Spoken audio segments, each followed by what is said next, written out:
먼저 서론입니다. 오늘 제가 여러분들에게 한 가지 질문을 먼저 해보겠습니다.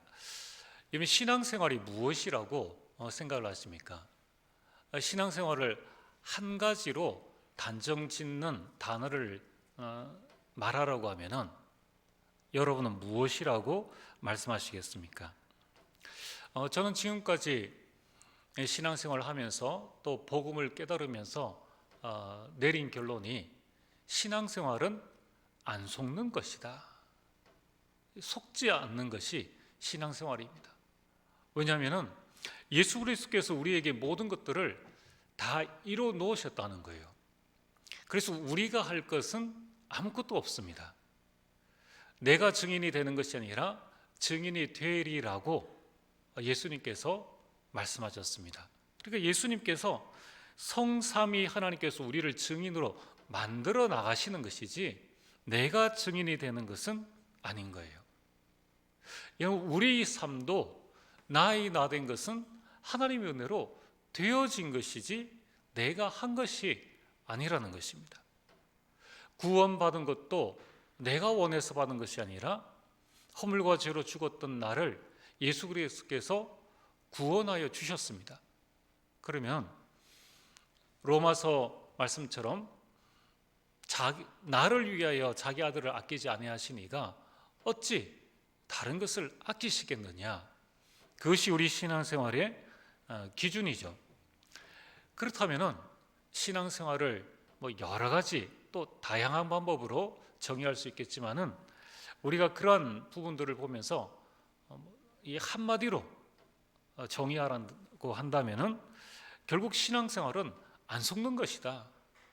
무엇에 안 속는 것입니까? 첫 번째는 사탄에게 안 속는 것입니다.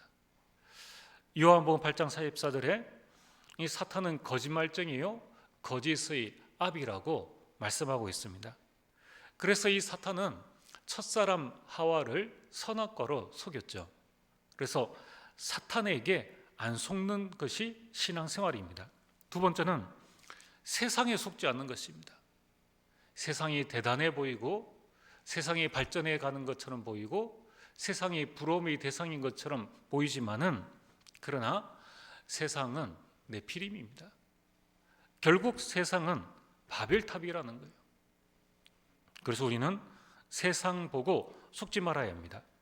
또한 우리는 자신을 보고 속지 말아야 합니다.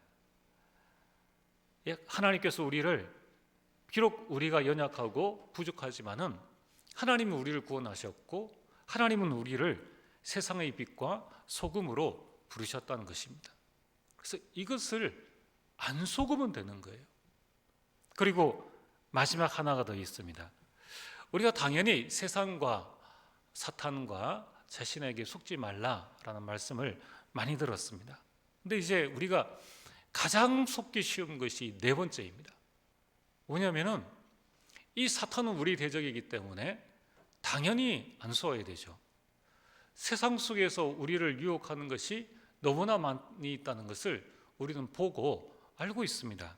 또 우리는 우리 자신의 연약함을 알고 있기 때문에 그 부분을 두고 기도하고 또 몸부림치고 있습니다.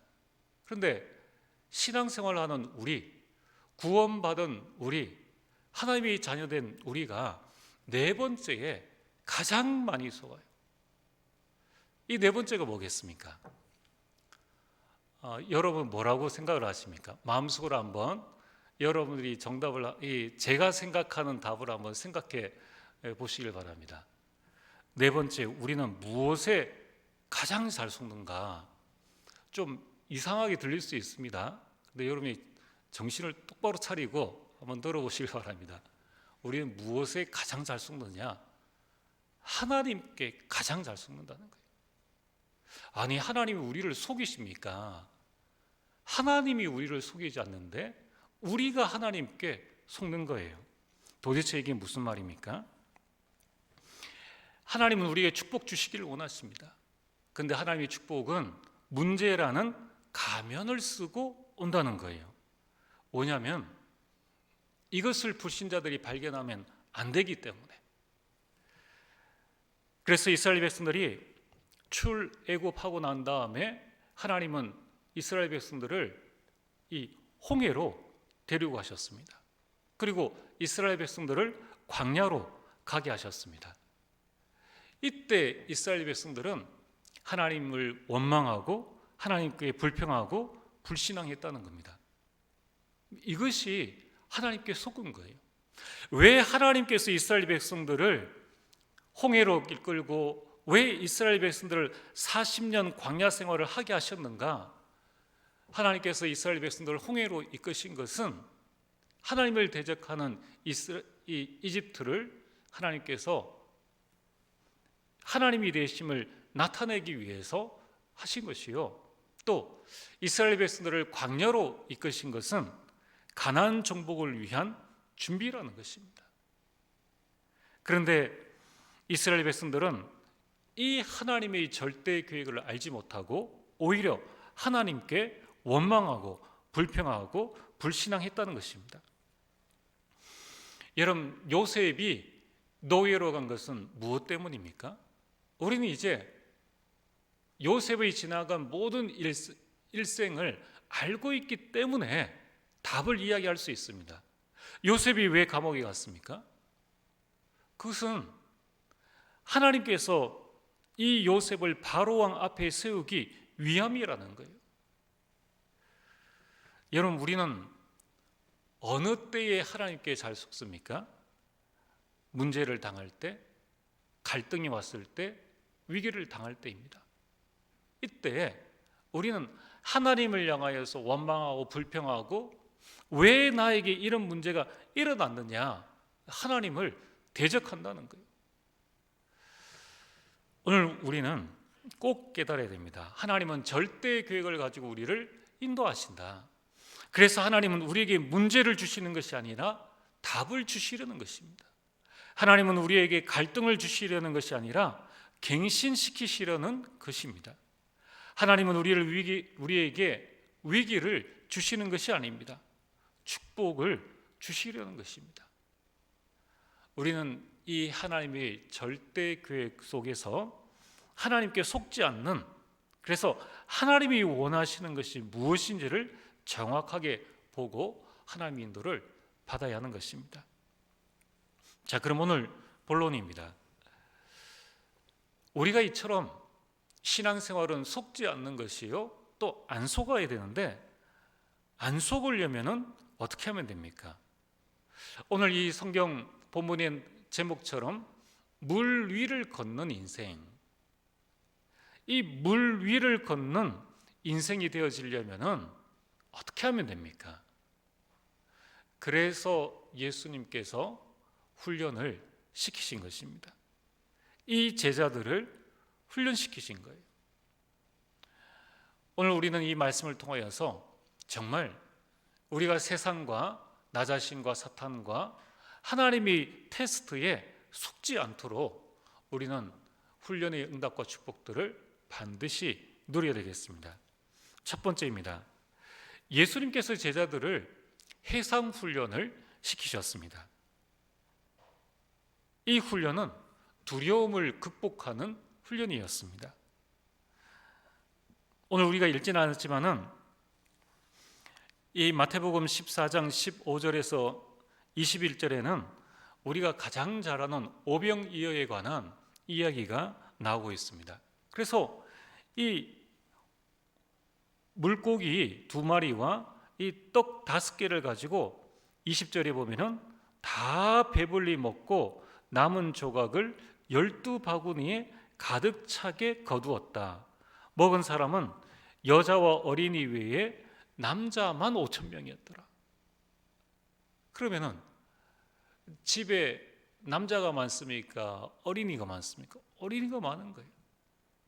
그럼 이 세 배수만 한다 그래도 15,000명이 넘는 사람이 이 오병이어로 배불리 먹고 12바구니를 거뒀다는 것입니다. 자, 이런 일들이 일어나니까 지금 제자들의 마음이 어떻겠습니까? 이 세상에 한 번도 보지 못한 그 놀라운 기적을 체험하니까 제자들의 마음이 지금 상당히 들떠 있는 것입니다. 여러분, 우리가 이런 신앙생활을 하기가 쉽습니다. 어떤 기적을 바라고 우리가 어떤 축복을 받으면은 그것 때문에 감사하는 신앙생활을 하기가 쉽다는 거예요. 그것은 누구나 다 할 수 있는 일입니다. 자, 이 오병이어의 기적 이후에 일어난 일이 바로 오늘 성경 본문입니다.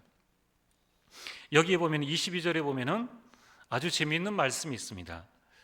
그 오병이어의 기적 이후에 예수께서 즉시 제자들을 재촉하사, 지금 예수님이 이 제자들을 재촉했다는 거예요. 뭐라고 재촉합니까? 자기가 무리를 보내는 동안에 배를 타고 앞서 건너편으로 가게 하시고, 예수님께서 제자들을 먼저 배를 타고 저 이 갈릴리 호수인데, 이 호수가 굉장히 넓습니다.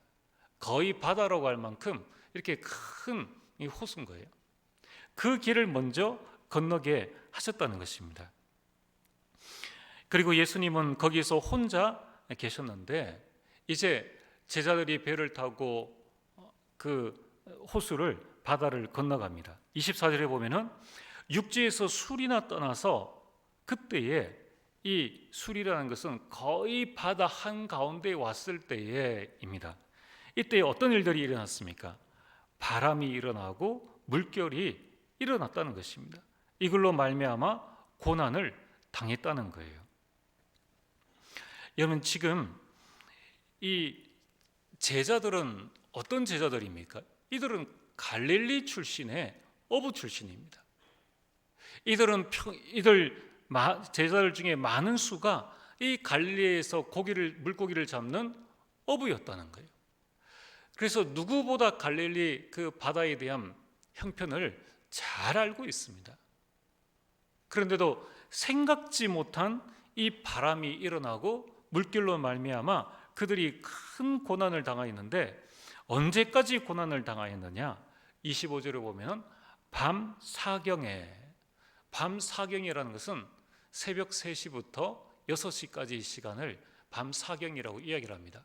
그러면은 오늘 이 시간이 도대체 예수님께서 제자들을 보내셔서 예수님이 제자들을 찾아오실 동안의 그 시간이 얼마 정도였을까?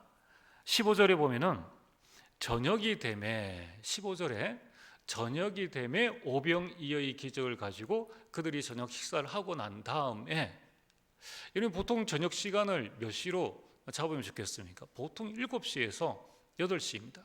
그럼 이런저런 정리를 다 하고 나면은 한 9시라고 볼 수 있겠죠. 그럼 9시에 제자들이 배를 타고 떠났으면은 새벽 3시라고 하면은 6시간입니다.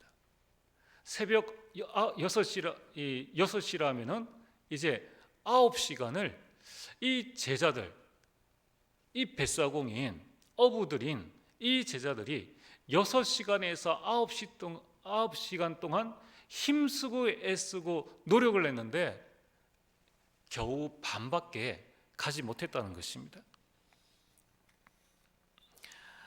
여러분, 우리 인생에 이런 일들이 일어날 수 있습니다.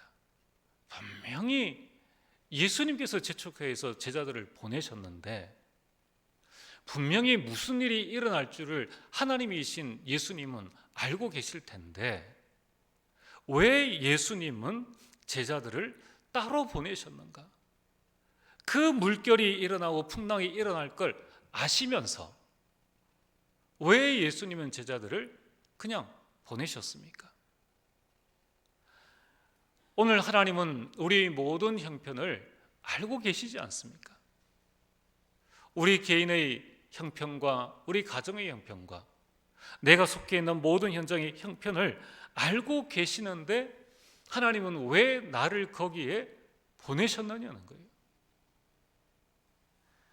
여기에는 하나님이 큰 계획이 있습니다. 그래서 우리는 하나님께 속지 말라는 거예요. 하나님, 왜 나에게만 이런 어려움을 주셨습니까? 예수님께서 모르고 제자를 보내셨겠습니까?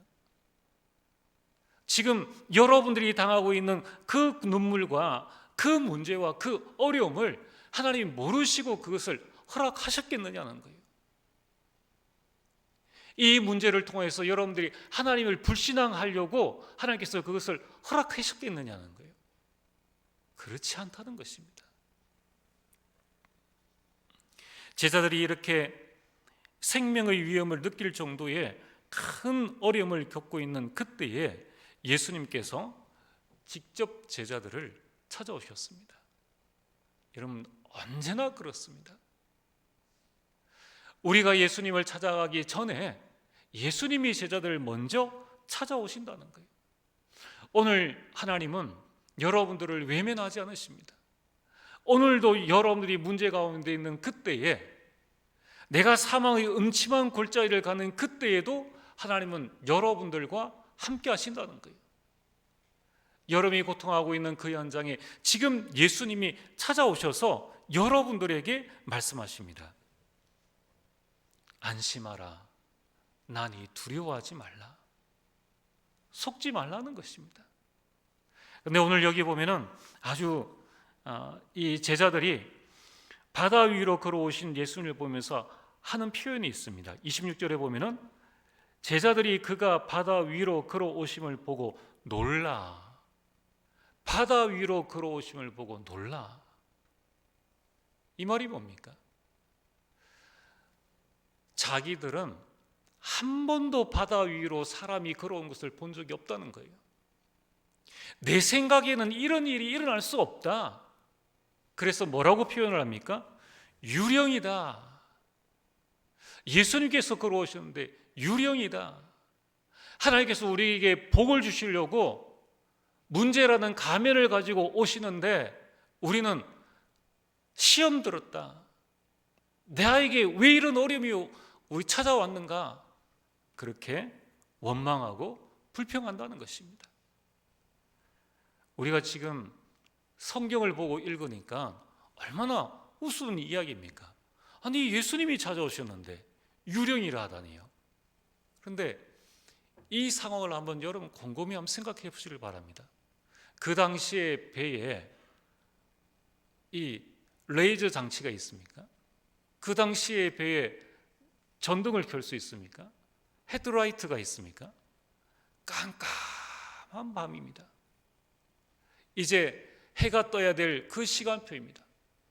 제자들이 바람과 물결이 거센 그 속에서 나름대로 해결해 보려고 열심히 애를 써서 기진맥진한 그 상태라는 거예요. 앞이 제대로 보이지 않는 그런 상태에 누군가가 턱 나타나니까 이때 이들이 유령이다. 우리가 나의 문제를 해결하려고 이 방법 저 방법을 다 써보고 이 머리 저 머리 다 굴려보고 그럴 때에 우리는 그 문제를 가지고 하나님의 축복인지를 알지 못하고 이 문제 때문에 고민하고 고통하고 있다는 것입니다. 여러분들 이 26절에 보면 무서워하여 소리 지르거늘, 무서워하여 소리 지르거늘. 이미 지금 12명의 남자들이 그 배에서 소리를 지르면서 무서워서 유령이다라고 이야기를 하는 겁니다. 여러분, 우리가 문제를 당할 때에, 우리에게 어려움이 찾아올 때에, 우리에게 위기가 왔을 때에 우리는 내 인생을 한탄하고 나 자신을 또 남을 탓하고 그런 삶을 살지 않습니까? 그리고 하나님의 능력을 내 머리로 제한하면서 살고 있지 않습니까? 여러분, 이 모든 것들이 예수님의 훈련이요, 하나님의 훈련이라는 것입니다. 어떤 문제가 와도 두려워하지 마라. 두려움을 이기는 그 훈련을 지금 하나님이 여러분들에게 시키고 계신다는 것입니다. 두 번째는 예수님의 집중 훈련입니다. 풍랑 맞는 그 제자들을 찾아오신 예수님을 보고 베드로가 이렇게 이야기를 하고 있습니다. 28절에 보면은 베드로가 대답하여 이르되 주여 만일 주님이시거든 나를 명하사 물 위로 오라 하소서 하니. 참 대단하지요. 그 상황 가운데에서 어떻게 나를 물 위로 오라고 이렇게 부탁할 수 있겠냐는 거예요. 그러나 예수님은 베드로에게 대답하셨습니다. 오라. 29절에 오라 하시니 베드로가 배에 내려 물 위로 걸어서 예수께로 가되. 물 위로 걸어서 예수께로 가되. 물 위로 걸은 제자들 중에 최초의 사람이 이 베드로였습니다. 여러분, 이처럼 우리가 예수님께 집중하면은 그 모든 상황들 가운데에서도 물 위를 걷는 인생이 되어지는 것입니다. 여러분, 지금 이 물은 무엇을 의미하는 것입니까? 나를 침몰시키고 나를 낙심시키고 나에게 불신앙을 가져다 주는 여러 가지 문제들, 여러 가지 갈등들, 여러 가지 위기들을 이야기하는 것입니다. 그것이 올 때에 베드로는 어떻게 했습니까? 베드로는 예수님을 바라보고 그 물 위를 걸었다는 것입니다. 베드로가 물 위를 걸어가다가 몇 발 가지 않아서 이제 30절에 보면은 바람을 보고 무서워 빠져가는지라. 계속 예수님만 바라보며 가면 되는데 이제 좀 예수님 보고 물 위를 걷다가 계속 부는 바람과 그 물결을 보고 그때 느낀 것이 무서움입니다. 그래서 베드로는 이 물에 빠져서 소리질러 이르되 주여 나를 구원하소서. 예수님이 물 위를 걷게 하셨는데 예수님을 바라보지 아니하고 이 베드로는 바람을 본 것입니다. 여러분, 우리가 문제를 보면은 우리 자신이 문제에 빠집니다. 우리가 갈등을 계속 생각하면은 갈등이 해결되어지는 것이 아니라 내가 갈등에 빠지게 됩니다. 위기를 보면 나도 위기에 빠지게 되는 것입니다. 그래서 우리는 예수님께 집중하는 그 훈련을 해야 합니다. 우리는 무슨 문제, 무슨 일이 생기든지 그리스도만 바라봐야 하는 것입니다. 환경이나 사람이나 나를 보면은 거기에 빠지고 만다는 것입니다. 오늘 우리에게 가장 큰 어려움이 무엇입니까? 나를 구원하신 그리스도를 바라보면 되는데 우리는 그 그리스도가 온데간데 없고 그리스도보다 나의 문제가 더 크게 보이고 거기에만 집중한다는 것입니다. 그래서 이브리서 12장 1절에서 2절에는 믿음의 주요 온전하게 하시는 이인 예수를 바라보자. 여러분, 우리가 문제를 바라본다고 해서 문제가 해결되어지는 것이 아닙니다. 믿음의 주요 나를 온전하게 하시는 예수를 바라볼 때에 그때에 우리의 모든 문제가 해결되어지는 것입니다. 시편에 말씀하고 있습니다. 내 영혼아 내가 어찌 불안해하는고 너는 내 하나님을 바라보라. 오늘 여러분들에게 속상한 일이 있습니까? 분통 터지는 일이 있습니까? 답답한 일, 나를 힘들게 하는 사람, 나를 어렵게 하는 사람, 문제만 일으키는 사람, 갈등 생기는 일, 이런 상황이 발생했을 때에 사실 내가 해결할 수 있는 일은 아무것도 없습니다. 이때 우리는 그것 때문에 낙심하지 말고 우리는 그것 때문에 예수님을 바라봐야 합니다. 그래야지만 우리는 그 문제에 빠지지 않고 하나님이 주시는 참 답을 누릴 수 있는 것입니다. 여러분, 오늘 이 베드로를 한번 잘 생각해 보시길 바랍니다. 환경은 똑같습니다. 환경은 같은데 예수님을 바라본 베드로는 물 위를 걸었습니다. 그러나 바람을 바라본 베드로는 물에 빠진 것입니다. 오늘 여러분들은 무엇을 보고 있습니까? 이 문제를 해결할 수 있는, 이 위기를 해결할 수 있는, 그 속에서 나에게 답과 축복을 주시기를 원하시는 그리스도를 바라보고 있습니까? 아니면은 다른 문제를 바라보고 있습니까? 그래서 예수 그리스도 믿는 하나님의 자녀의 인생의 성패, 성공과 실패의 중요한 키는 능력이 아닙니다. 그것은 내가 예수님을 바라보느냐 바라보지 않느냐, 이 두 가지에 달려 있다는 것입니다. 오늘 우리가 아무리 부족하고 아무리 연약해도, 그리고 내 주변의 상황과 환경이 저 바다 가운데에 몰아치는 바람과 같은 일들이 일어나고 물결이 일어나서 그 배를 뒤집고 내 인생을 뒤집으려고 하는 그러한 일들이 일어난다 할지라도 우리가 예수 그리스도를 바라볼 때에, 그때에 예수님의 능력이 우리 가운데 임하게 되는 것입니다. 그래서 오늘 우리는 하나님께 집중해야 됩니다. 하나님께 집중하지 못하는 내가 문제이지 다른 것이 문제가 아니라는 것입니다.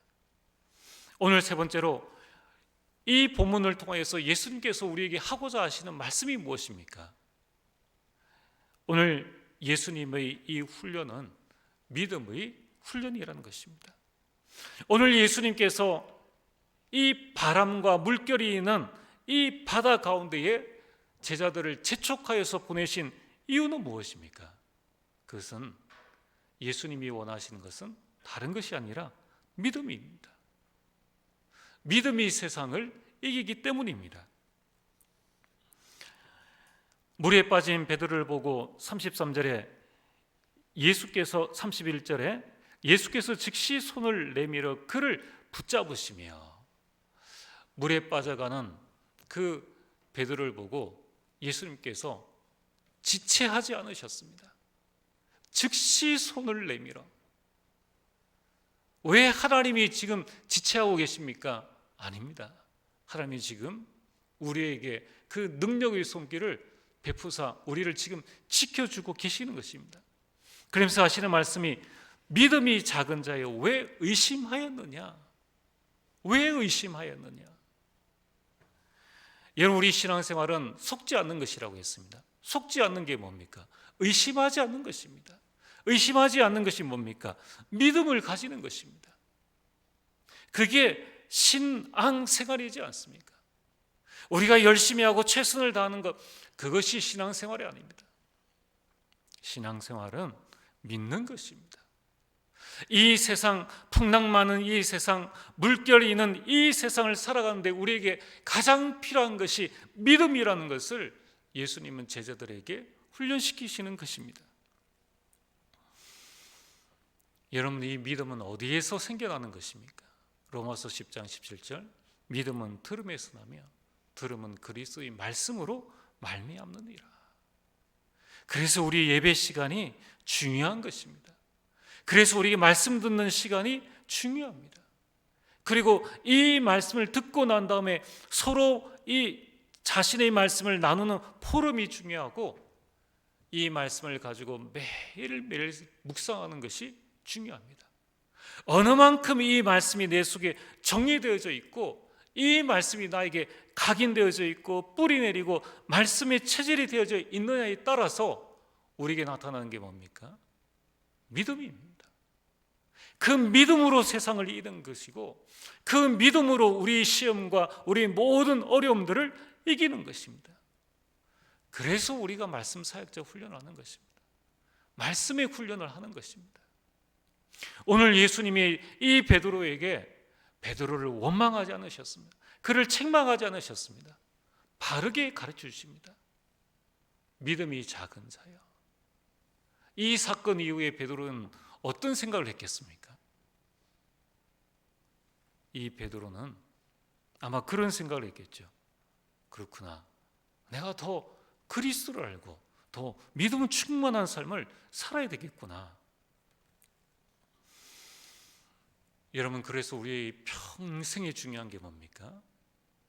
이 말씀을 통하여서 우리가 예수 그리스도 믿는, 그리스도를 바라보는 그 집중의 시간이 우리에게 필요한 것입니다. 하나님의 말씀에 집중함으로 그리스도만을 바라볼 수 있는 이 훈련이 우리에게 되어져야 하는 것입니다. 예수님은 3년 6개월 동안만 계셨기 때문에 아마 이 훈련이 제자들에게 시급하고 또 수제자 베드로에게는 무언가를 각인해야 될 시간이 필요했기 때문에 급하게 그리고 강하게 지금 죽음의 위기에서 이 훈련을 받았지 않습니까? 이제 우리는 어떻게 해야 되겠습니까? 우리가 큰 어려움과 큰 환난을 당하여서 이 훈련을 받는 것이 아니라 미리 깨닫고 미리 보고 하나님께서 우리에게 지금 이 시대에 요구하시는 것이 무엇인가?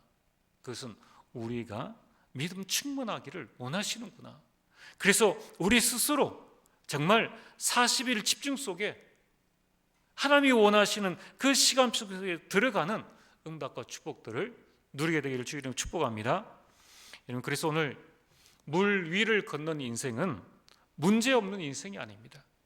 문제에 영향받지 않는 인생이라는 것입니다. 그러려면 문제가 아님을 보는 그 훈련이 필요한 것입니다. 그리고 문제에 속지 않는 인생이 되어야 됩니다. 그리고 그 문제 가운데서 답을 발견하는 그 훈련들이 되어져야 하는 것입니다. 그것은 TV 보다가 되어지는 게 아닙니다. 그것은 여행 가다가 되어지는 것이 아닙니다. 하나님 앞에 나의 고요한 시간을 가질 때에, 하나님 앞에 말씀 붙잡고 집중하는 시간을 가질 때에, 그때에 물 위를 걷는 인생이 되어지는 것입니다. 오늘 여러분들은 물 속에 빠져 있습니까? 물 위를 걷는 인생입니까? 여러분, 문제 없는 인생은 없습니다. 누구에게든지 다 문제 있습니다. 문제 없는 가정은 없습니다. 문제 없는 교회도 단 한 교회도 없습니다. 중요한 것은 그 문제에 빠져 있느냐 아니면 그 문제 위를 걷고 있느냐, 이 차이입니다. 오늘 여러분들은 어떤 길을 가기를 원하십니까? 여러분 마음에 결단하시길 바랍니다. 오늘 결론입니다. 우리 사진 한 장을 한번 보시길 바랍니다. 네, 사진을 좀 띄워주시면 됩니다. 이 사진은 우리 교회 2층의 찬양대실입니다. 이 찬양대실 우리 센터 랩런트들이 쓰고 있는데, 거기에 화이트보드가 있는데 그 화이트보드에 D-Day 29일, 성탄절 12월 25일, 우리 지역 아동센터의 이 랩런트들이 성탄절을 기다리면서 지금 연극을 지금 준비하고 있거든요. 그래서 이 D-Day를 매일매일 이렇게 적어놓고 이렇게 준비를 하고 있습니다. 네, 됐습니다. 제가 저것을 보면서 무슨 생각을 했느냐 하면은, 우리 랩런트들이 성탄절을 기다리고 있구나. 그러면서 제 마음에 드는 이 하나님의 음성이, 우리는 무엇을 기다리고 있는가? 내 인생의 D-Day는 무엇인가? 우리 많은 직장인들은 두 가지 날을 가장 기다리겠죠.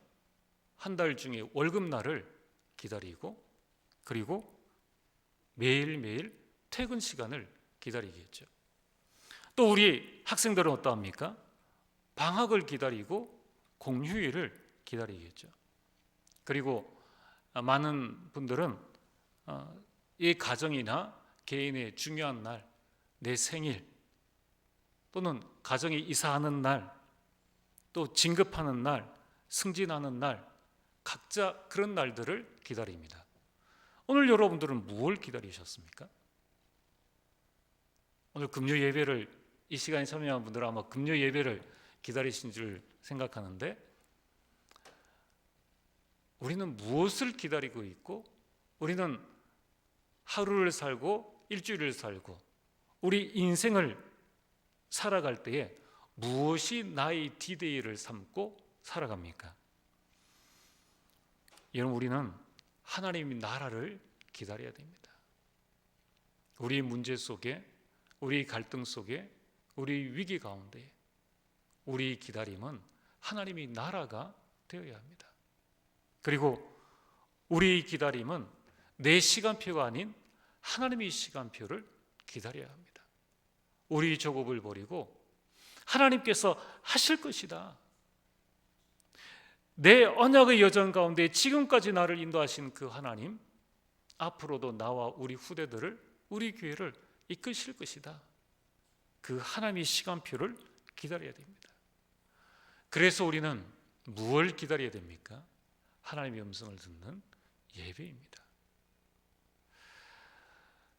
여러분들, 우리 삶의 이 중심으로 살아간다면 우리 모든 어려움들, 오늘 이 12제자들이 겪었던 그 풍랑, 이 베드로가 파도 속에 빠진, 바다에 빠진 그 모든 일들은 결국은 하나님의 응답을 이루는 큰 축복이 되어질 것입니다. 오늘 이런 모든 기다림을 가지고 승리하는 우리 주의 백성들 되어지길 주의 이름으로 축복합니다. 우리 오늘 주신 말씀을 기억하면서 찬송가 432